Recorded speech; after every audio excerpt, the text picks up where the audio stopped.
afterwards. My date automatically populated and my batch. I'm sure you're already aware that every day you open up your own personal daily batch. When you are taking maybe credit card payments, maybe you want your own personal batch for that. I'm just going to go to modify real quick here. You can set it as a default batch if you want. So that way when you're taking payments, it will automatically populate in that field. You don't have to go find the correct batch. That's up to you, of course. We're going to go ahead and click on Scan Credit Card. This little pop-up only ever appears on the time of service payment screen, whether you're taking copay up here or, of course, an additional payment up down below. So we do want to go ahead here and click Yes. This person happens to have annual consent on file, so we're just going to go ahead and bypass this here. So this is the payment screen. It will show, of course, the payment amount, cardholder information, responsible party, of course, at times. Excuse me.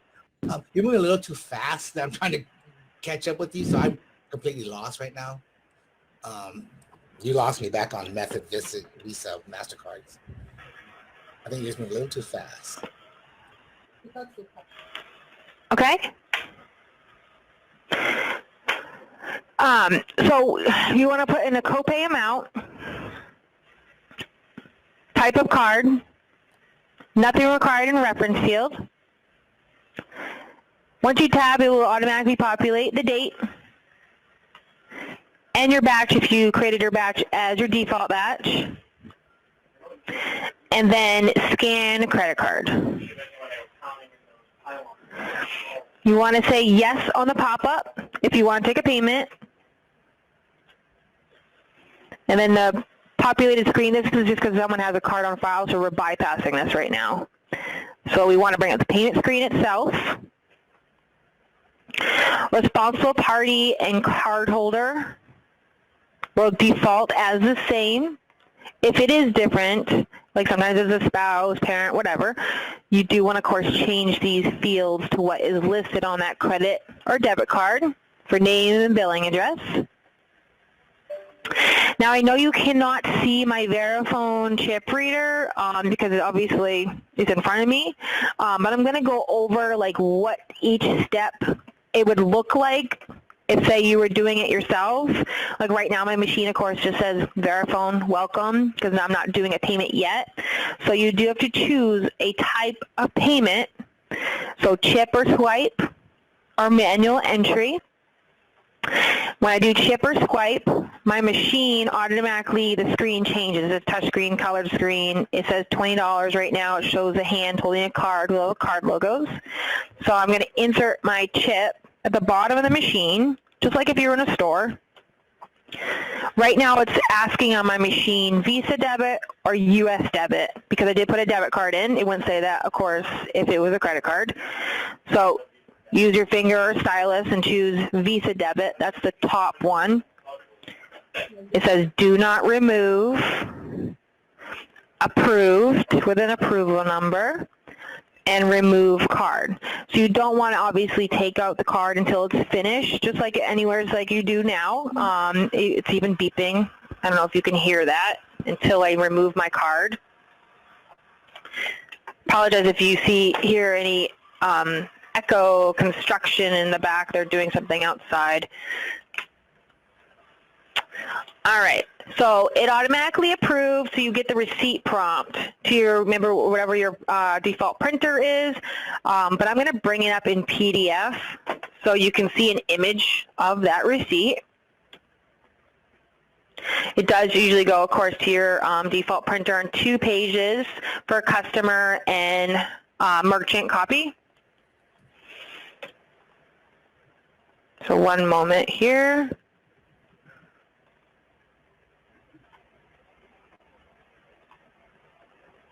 Oh, it went to my screen here. 1 second. All right. So this is what your regular receipts would look. Of course, it would have your business information and phone number, responsible party name, cardholder name, card data, timestamp, type of card used, amount, approval information, and this is encrypted approval information because we use an encrypted card reader, signature line for merchant copy, and then scroll down, copy. So you can get their signature if you want. It's not technically required anymore for Visa, Discover, MasterCard guidelines for one-time transactions because you're now already using an encrypted form of payment. But it's up to you as a practice if you want to for one-time transactions. It used to be required, especially like large transactions. So I'm going to go ahead and X out of this. And it's still on my main screen where we started the payment. So everything's grayed out because it was approved. You can see now it has a reference number, which is technically the transaction ID number. And that's it. You don't have to do anything, which is nice about the time of service payments. It's automatically allocated to this time of service for 8/25.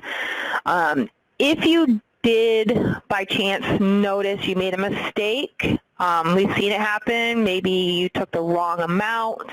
Maybe by chance you were in this screen for someone's account, but you took someone else's card. Like you didn't close out that person's time of service and took someone else's credit card. You have to delete it, void it out. That is something you can do up until your auto settlement time. So for example, we have this delete button right here.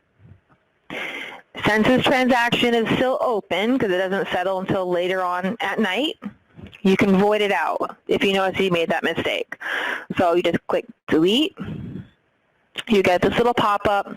Are you sure you want to delete from your account, yes or no? You want to say yes. And then when that's done, all these fields are available again. Say it was the wrong amount or maybe get out of the screen. So that would be voided out. Just keep in mind if a patient or cardholder does call and say, I thought we voided that yesterday, I'm still seeing it as a pending charge on my bank account. Well, yes, it was still an authorized transaction with their bank. Sometimes, depending on their bank, that void may fall off by the end of that business day and then no longer be pending with their bank account. It sometimes can take up to 3 business days to fall off as a pending charge and then disappear like it never happened. So they do get their money quicker. It's just anywhere 1 to 3 business days. We have no control of how quick. Each bank has different guidelines they follow. It's a quicker process, obviously, if you were to let a transaction settle and then refund someone, because refunds can take 5 to 7 business days, sometimes longer, again, depending on the bank or how maybe they even utilize their bank. Any questions on the time of service section? Do we settle these ourselves or is it automatically settled at the end of the day? So no, we automatically put everyone with us on auto settlement every day. Let's see, what you guys are set at right now, 10:30 p.m. Eastern. So it's like, what, that's 7, right? So, yeah, you guys are Pacific? Yeah, we're in California. I think, so, yeah, so that's like 7:30 your time. We can always change that, of course, on our side of things, but because you utilize Aprima as an integrator, we'd have to fix a time on that side of things as well in the software. But that's what you're set at right now. So that means you can void up until 7:30 your time. And basically the batch will settle out. The system knows, hey, there's this money that needs to settle out for all these credit cards. Boom, it settles it and it sends a report. Right now it's going to, looks like a Cynthia. We can always add if you want more people to get the batch report. No, that's fine. Okay. Down below here, again, that's an additional payment. I know sometimes the question comes up is like, well, why wouldn't we just take the time of service payment up here, let's say the $20, and if they wanted to pay an additional payment, let's say if they had a balance as one payment, it's fine. It's not that you can't do it, the point is this section was designated for their copay for that data service. So what would happen is, let's say we took $30, the whole $30 would get applied to that $825 data service. So in the long run, it gives you more work because you have to go back to that date, separate the money, repost it properly. So that's why Prima did that. I think in the long run, it's nicer because that date is done with. You don't have to mess with it. And then down here, if they had an outstanding balance, you can say, oh, do you want to pay something towards that? It's the same steps. You're doing the same thing, let's say $10, type of payment, date, batch, scan credit card.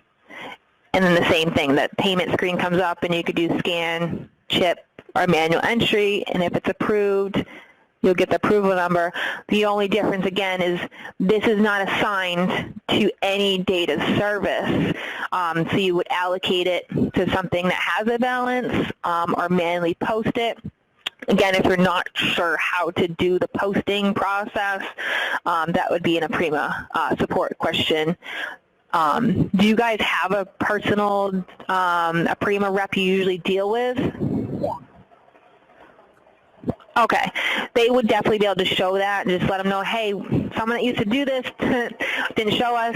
We need to know how to allocate, post, especially manually post. Manually post sometimes you might have to move money from one thing to another. Any more questions on this screen? Is that where I would post the payments that I get that are not designated to a specific patient? Or these are just the ones for specific patients, correct?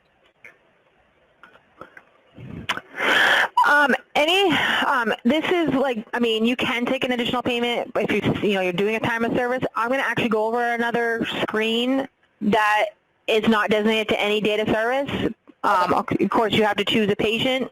That is definitely used like phone payments, mail payments, maybe a random walk-in or something like that. No, I'm not. So I'm going to go ahead and... EOP. I'm sorry, can you repeat that? Explanation of benefits payment from an insurance company. We get them by virtual. Yeah, those one-time credit cards. Yes, but it's not for just for several patients. I just want to do one credit card posting for that. Cannot do multiple with it. Yep, I'll show you that screen as well. It's very similar to what the next screen we're going to actually go over anyways, but the difference, of course, is not a personal credit card, it's insurance. So I'm going to show you both. So the tab you're going to use all the time when it's related to credit cards, really, is the billing tab at the top here. We're going to go down to the fifth option that says track payments.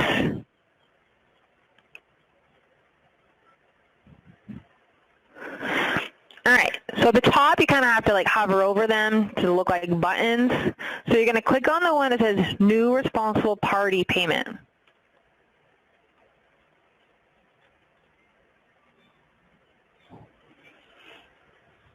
All right, so, oops, sorry, I clicked that. So this screen is another patient payment screen. So basically you would put in, again, the type of payment, but again, this is for if you're doing a mail payment, phone payment, or someone maybe randomly watching your office and wants to pay something towards their bill. So we're going to go ahead and take the type of payment first. The other screen, of course, said amount first, not card. Just so you're aware, too, you don't even have to type the whole thing. For instance, if we were doing MasterCard tab, it knows the type of card. Batch is already listed there because I set my batch as default. Reference, again, we don't need anything there. It's going to have the transaction ID if it's approved. So payer, so we don't have anything pulled up for an account. We're going to go to the magnifying glass.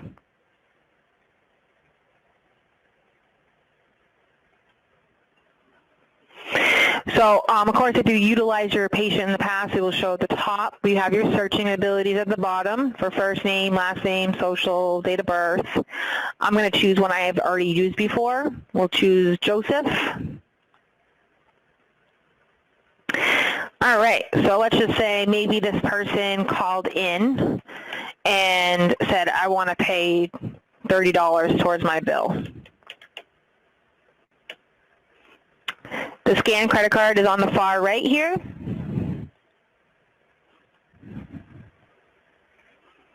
The payment screen looks exactly the same. Again, if the cardholder is different than the patient, responsible party, go ahead and change these fields. So of course, if it was phone, you would maybe ask, what's the cardholder first, last name, billing information, so you can enter all this information in. Excuse me.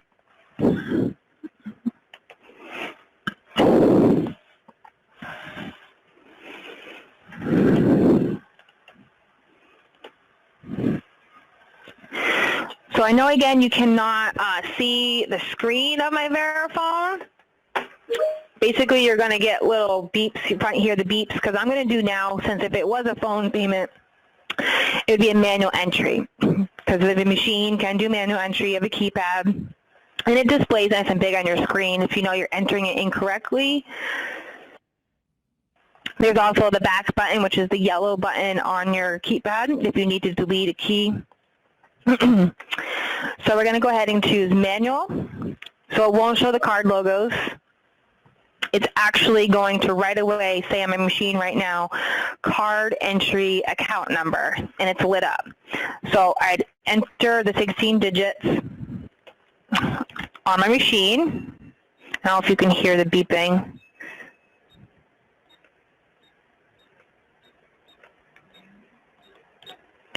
And then enter. And then it says enter 2-digit form for month and year, so expiration date. And then enter. And now it asks for enter CVV, security code. And then enter. Oh, I'm getting an exception error, because that's probably because I took too long. 1 second here. I have an older machine, so it gives me problems once in a while, so I apologize.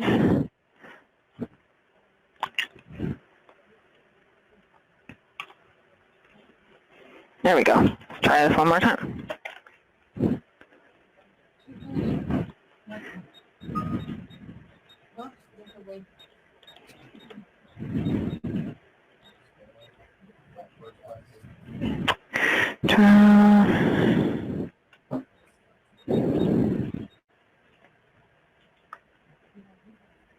All right, this is good that we're seeing this. So I got a decline on my test card. So it's saying decline reason at the top is a CVV, meaning like invalid, obviously, security code, which is funny because I know it's right. But this is a test system.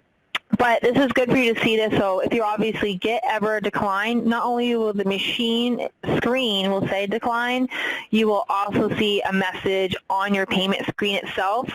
So the screen will still be there. Obviously, if it was approved, the screen goes away, and you would get the printer option to print off the merchant and customer copy.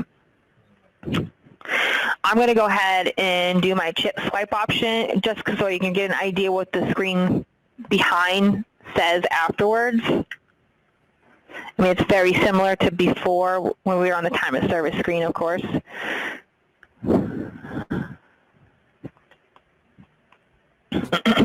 All right, approved. And it's beeping at me to remove. And now the screen will disappear. There we go. Just like before, we'll get the pop-up. All of these are grayed out. We get in transaction ID in the reference field. The receipt looks the same. Now the difference is this is kind of like that section below the time of service. We pulled up a patient account. We paid $30 towards their account, but you need to do something with it after. You can allocate it, apply it to where that money may be due. So that's the difference. If you don't do anything, it just kind of sits in lingo. Hey, we paid $30, but we need to post it somewhere. So this is where you would maybe ask a Prima, how do I post a payment from taking a payment from this screen or allocate it to affect that patient's balance. We have the delete button on this screen as well, just like on the time of service unit screen. If you notice you made a mistake, you can void it out, and then all these boxes would be available again. The same thing happens. You still get the same pop-up message. Are you sure you want to delete from the account? Yes or no. Of course, if we clicked yes, it will void it out, and then all these boxes are available. Any questions on this screen? No. Okay. All right, so the next screen I'm going to go over is if you ever get one of those insurance credit cards. It's a one-time credit card, usually good for a month, with an EOB for multiple patient accounts. It's the same steps, so still billing. At the top, check payments. And when you get the pop-up, it would be the first option that says new insurance payment. It looks the same. Of course, the difference is after we put in like the card type, your batch, payer is not going to be a personal like patient's account. It's actually going to be the insurance company. So whatever is stated on that paperwork, usually that top copy there, because these are definitely becoming more and more popular because they basically pay you quicker, you get your money quicker than obviously a check. You may have to search for your insurance company. We have only so many in here, but whatever you have in your list based off that paperwork, let's just say United Healthcare. So you're going to put in that whole lump sum that they approve because those cards are very specific. Even if you mistakenly did it under a penny, you're going to have that insurance release that money for that card so that way you can rerun it. We've seen it happen once in a great while. So you're going to run that full amount that they approved. Let's just say $300 and change. Scan credit card. And obviously this would be a manual entry because you have paperwork in front of you, not an existing actual card. So you go ahead and run that. Same thing like we did. The difference, of course, after it's approved, again, that's allocating. So that is a little more posting. You can also ask a Prima about. You're going to have to say, how do we post multiple payments? Because you're going to have to obviously add up the total of what they stated on the EOB to this $300 and change. So same idea, just a little more posting.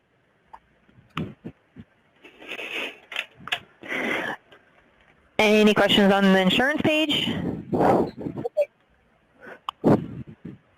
Okay.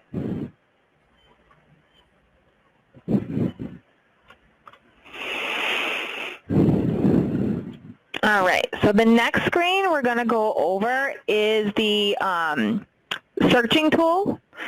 I advise on education that I would use this if you're not sure something went through. You want to search for any credit card transaction that's been processed, no matter what employee processed it. You can go back about 18 months worth of transactions. Once you start processing, obviously you've been processing for a little while, so we keep on file about 18 months worth. You can go in there to start the process of a void if you want to, or start the process of a refund back to a cardholder, print reports, what you're viewing as well. We're going to go back to the top to billing, and we're going to go down to credit card transactions.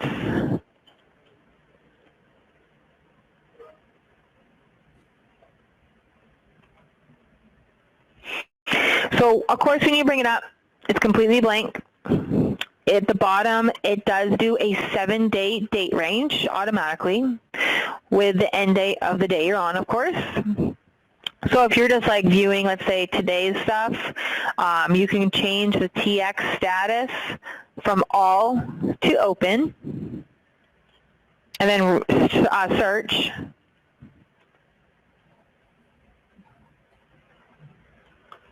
And obviously, I didn't process much. I voided one earlier, so it's just showing like I have a $5 or $30. They're currently open right now. The reference number, you can see how it's the same number as the transaction ID. It shows you, of course, cardholder name, patient name, date, card information, type of card, it was a sale. Below it always gives you a sum total of what you're viewing as well. If you wanted to check, if you, let's say this, like you just took a payment, and we've seen it before, maybe you had an internet outage for a second, or even a Prima, we've seen that too. Don't assume it didn't get to us in process, so that we don't obviously run a card again and get a duplicate payment. Come in here and check. If you don't see it under open, maybe do like double check, triple check, and see if it's maybe under a failed status. That would obviously be your declines, like that one we had earlier, automatically populated, like failed. Sometimes if you click on the failed status, if you give you a summary, not this one, that's a not normal decline, but it may say like bank did not approve this transaction, something simple. If you need to pull it up, it's going to be there. So if it failed, then we okay, it didn't run, maybe you need to contact your bank, see what's going on. If you don't see under open or fail, then yeah, go ahead and run that card again. It didn't obviously communicate with us to process or communicate to their bank to process. Day of, failed your declines. Settled would be anything prior to today because it's in a batch. So you can put whatever you want in for date range, last or first name. Like even a specific account, you want to bring up just a specific account, go ahead and do that. And then search. This is only bring up, obviously, just the last 7 days. But say if I wanted to change this, oops, excuse me, my screen just disappeared. Sorry about that. Let's say back to the beginning of the year, to now for settled transactions, search. It's going to take a little time there. There we go. It gives you, see at the bottom, another sum total again. We're looking at over 6,000, but it shows everything. We have transactions in there. We got refunds. You can even see not just the little symbols around it show it's a refund. On the far right for TX type shows us it was a credit. No matching deposit. This is obviously, sometimes it will say that because you did a refund, because you deleted a payment amount from someone's account, or we've seen that say this because of a communication problem with maybe a Prima for a moment or internet outage for a second, but it's still processed because you can see it says settled, it says an amount, it shows a sale.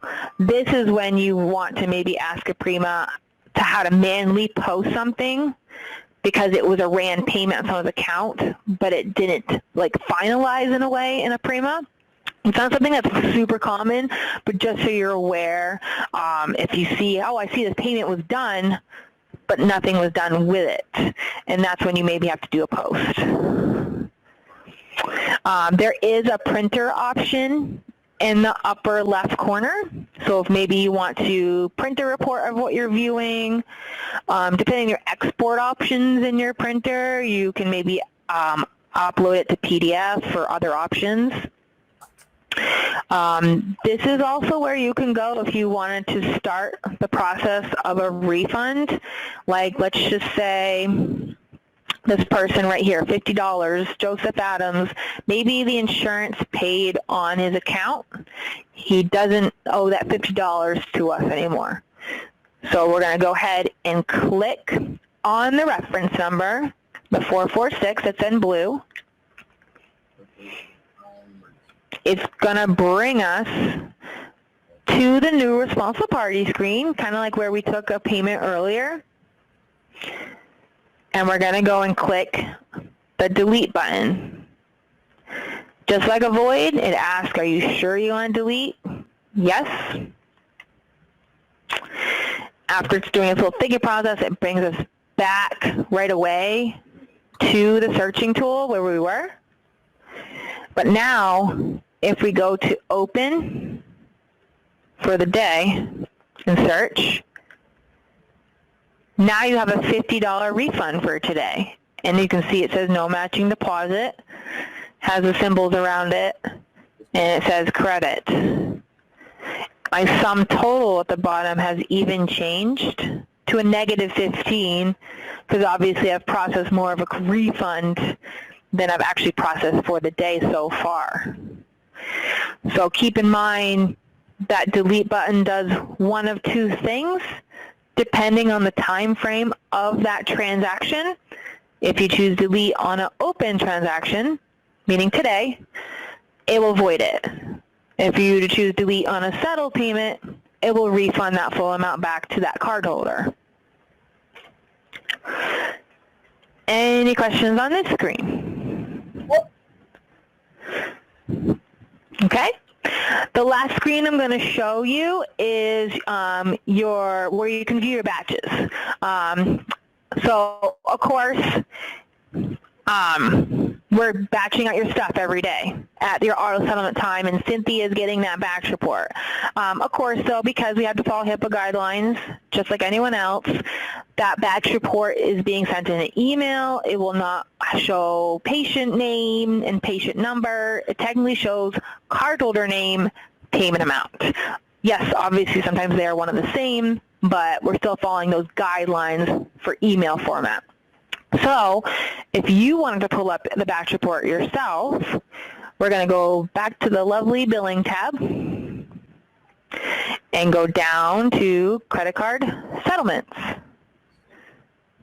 So before we did transactions, to basically search for transactions, credit card settlements is to view batches.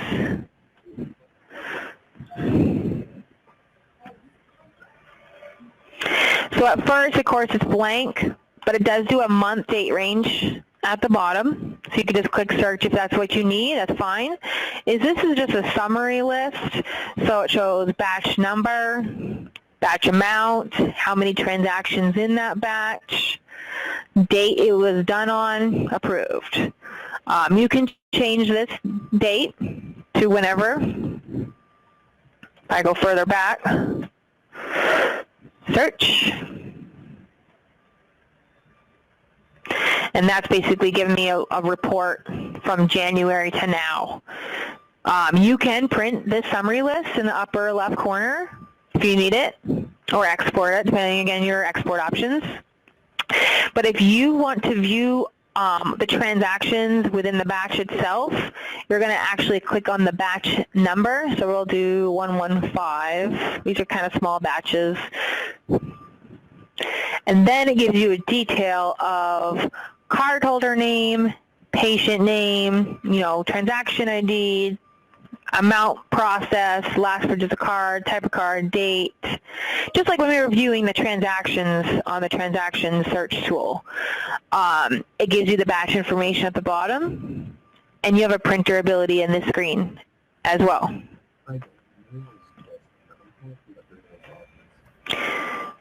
Any questions on this screen? No. Is there anything that needed to be showed really quick? Like what we did already go over? No, I've got that pretty much down. I do have one of the Verifone that is not working on one of my computers, so I need to have someone call to help us get that working. Is it the first time it's been plugged into a PC? I don't know. Because whenever you, let's say you moved it from one PC to another, or you got a new machine, so to speak, drivers do need to be downloaded and ran as administrator on that PC. And then once the drivers are done, which it takes about 2 minutes, it tells you when it's done, and then you reboot the PC. So it's like a two-step process in order for the Verifone to communicate with the Prima for payments. So that's why I was asking if it hasn't been done or not, or sometimes the drivers may have been deleted, especially if you had any security updates recently. But we can check if it hasn't been done or not. Is it at least going on, like saying Verifone welcome? I'm not by that one, but I can certainly go and look. Hold on. Okay.